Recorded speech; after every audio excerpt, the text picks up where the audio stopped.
Statistika maħruġa mill-Eurostat ta' tistampa ċara tal-ammont ta' xogħol vakanti f'pajjiżi Ewropej bejn Lulju u Settembru din is-sena.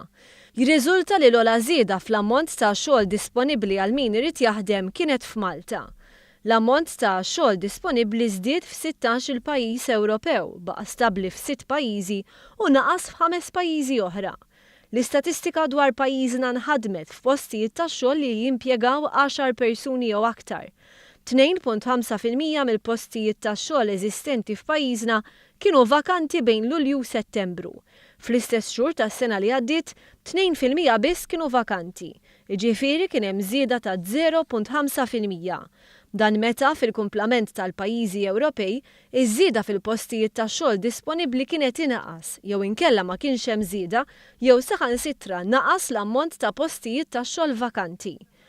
Fil-pajjiżi kollha Ewropej, jiġifieri 28 pajjiż, 1.6 tal-postijiet tax-xogħol kienu vakanti, żieda ta' 0.1 li huwa inqas minn kemm żdiedu l-postijiet tax-xogħol disponibbli f'pajjiżna.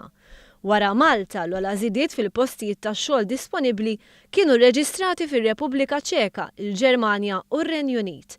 Min-naħa l-oħra, dawk il-pajjiżi li l-iktar li naqsu l-ammont ta' xogħlijiet disponibbli kienu Spanja u l-Litwanja.